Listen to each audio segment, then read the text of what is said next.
NBC News, this is a special report. Here's Savannah Guthrie and Hoda Kotb. Hi, everybody. Good morning. Live picture from London as the kickoff events to the Queen's Platinum Jubilee celebration are well underway. Yeah, this is a 4-day party, by the way, and it's a big one. We're about to see Her Majesty for the very first time. She's taking a special Trooping of the Colour salute from the balcony of Buckingham Palace.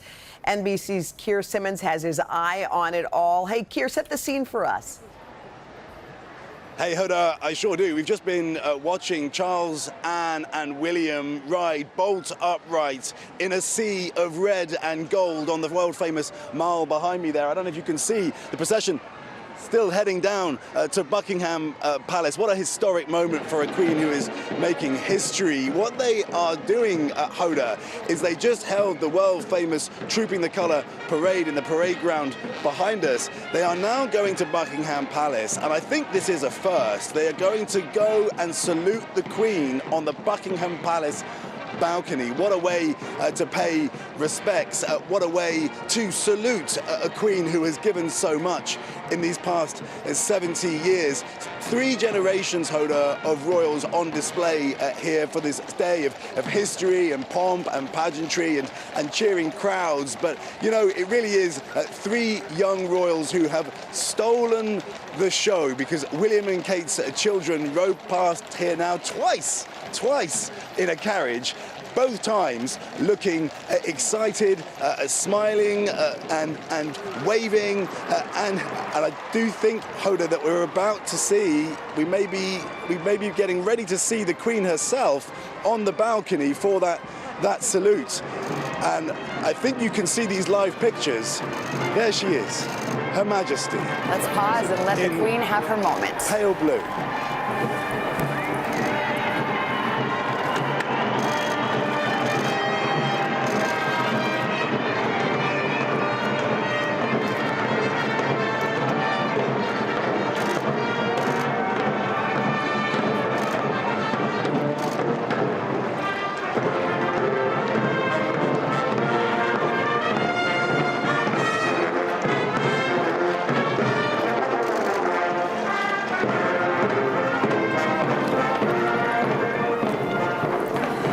We've been waiting for this moment. They said it was going to happen at 7:20. Right on time, the Queen's appearing on the balcony. I just was thinking, what must be going through her mind? 70 years ago, she was a 26-year-old young lady, suddenly thrust into having to take the throne and be Queen of England, and now she is the longest-serving monarch. And this is a celebration of her. No small accomplishment. And I think people were waiting just to look and see, how does she seem? I mean, I don't know, but she looks really good from this point of view. She's taking in the crowd. What it must feel like to look at everyone who came all this way. Wilfred Frost, who is our colleague at CNBC, and of course is British and has great bona fides, not royal, but darn close. What do you think of this moment? Listen, this is the first time we get to see her, which, as you both are saying, is so wonderful to see her looking happy and pretty well as well. But this is the most formal of her appearances, and I think as the next 4 days go on, there'll be slightly more relaxed moments, including, most importantly, when the people get a bit closer. So there'll be that slightly more jubilant tone, and she'll be able to see how they are and hopefully see how grateful they are to her. This is the formal salute with the military. In just about an hour and a half, we'll see that fly past, and the Mall will be fuller of the public as opposed to these returning horses and cavalry. So a little later in the day, we are actually going to see the Queen on the balcony, flanked by all of the royals. Is that right? All of the working royals. This is how she's very cleverly thread the needle to get about 17 of them up there for that first formal moment. So we don't think, include Prince Andrew. It won't include Harry and Meghan. And then as the weekend goes on, again, at the service of Thanksgiving, the concert, we'll expect to see those other members there, and everyone will feel a part of it. And again, she rather masterfully has thread the needle to have as much people involved without upsetting anybody. And it'll be great to see that moment. The people will be closer to her as well for that fly past, and we'll get more of their celebration. We just saw the troops, so that's the view that the Queen is observing right now. And the gent beside her, if people are wondering, the Duke of Kent, her first cousin. Thoughts turn to Prince Philip. I'm sure she would have loved to celebrate this moment with him at her side. Absolutely, and I think, you know, today is a moment of celebration in stark context to the last time we were covering an event like this, which of course was her husband's funeral. But I do think it's not pure jubilation this time round in a way that it was 10 years ago or 20 years ago because of his absence. And I do always think of what she said of him, which was that he was her strength and stay. And I think that's what she is to our nation, to the entire country. And I think people will show their appreciation for that. You talk about how fractured things are around the world and in different countries, but there's something about looking at this moment.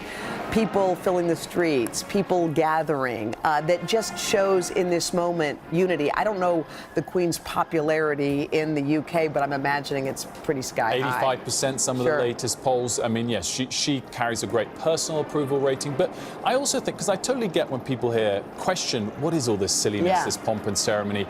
You're passing something down via bloodline, that's crazy. But at the same time, we have a separate head of state from head of government. In a way that America loves to rally around the flag, we rally around the crown, we rally around the Queen. She is our national icon, and that's why she has, one of the reasons why she has such high, persistently high approval ratings. Sure. Well, our cameras are trained on the view that the Queen is seeing right now. NBC's Kelly Kobiella has a different vantage point. She's one of the hundreds of thousands of the Queen's best friends outside the palace. Kelly, what is the mood there?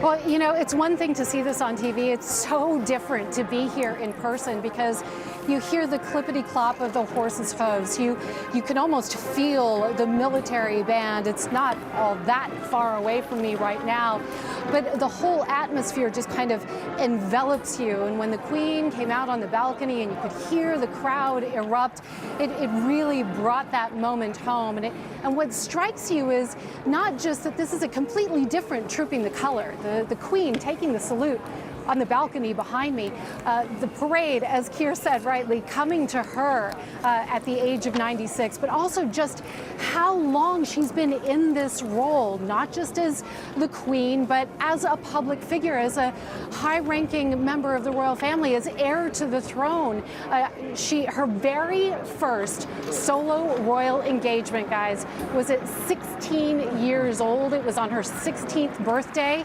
and she was out observing the troops, performing that role, that military role that is so much a part of being a member of the royal family, observing the troops on her 16th birthday on her own in 1942. And here she is 80 years later, standing on that balcony, and once again, now performing the role of Commander-in-Chief. Yeah, it's something that really is special to be here in person, to feel it, to see it, and to see Her Majesty up there on that balcony. All right, Kelly, you know who also is in attendance there, our own Stephanie Gosk. She's made her way to London. Steph, where is it from your point of view? Oh, it's terrific, Hoda. The pageantry, the ceremony. I mean, this is what we expect from the royal family. This is what we love to see in the United States. But it's also important to remember that the Queen has a practical role as well, and has throughout history. And just to tick off a few of the pretty remarkable things that she's done, essentially as chief diplomat for this country. In the 60s, she visited Germany at the end of a very painful reconciliation process after World War II. And then in the 80s, she went to China, the first British monarch to go to China. And in the 90s, she went to Russia, Boris Yeltsin's invitation, and that was in, at the time, the rubble of the Soviet Union. So she has much more than just this role, and as you were talking about earlier, the fact that she was thrust into that job in her mid-20s, age 25. Back to you guys. All right, Stephanie, thank you. I actually, as I'm sitting here and reflecting on it, she was not even born to be queen. In fact, it was her uncle who abdicated to marry American Wallace Simpson. Yes, I watched The Crown too. And at that point, she became heir to the throne at just age 10. And later, when her father died unexpectedly, here she did, young Elizabeth, just having been married, became queen. And you can, as Stephanie remarked, you can really trace history through her, Wilfred. You can, and I think, you know, there's all these different articles that have come out saying, look at the way the world's changed since 52. I think the way it's changed most of all, particularly in the UK, it's a more liberal place and a more merit-based place than it was when she came to throne. And yet, she probably represents more than anybody on earth the opposite of that, and yet has this 85% approval rating. You can't do that unless you manage to adapt with the times, unless you personally perform your duty as well as she has. Imagine having any job for 70 years. Wow. Unbelievable. And briefly, in the few moments we have, she's also in recent years had to tackle some fairly thorny family issues and has done so with grace. With great grace, and on top of that, I would say has tackled the pandemic. You know, the snapshot of her on her own, abiding the rules, to now today.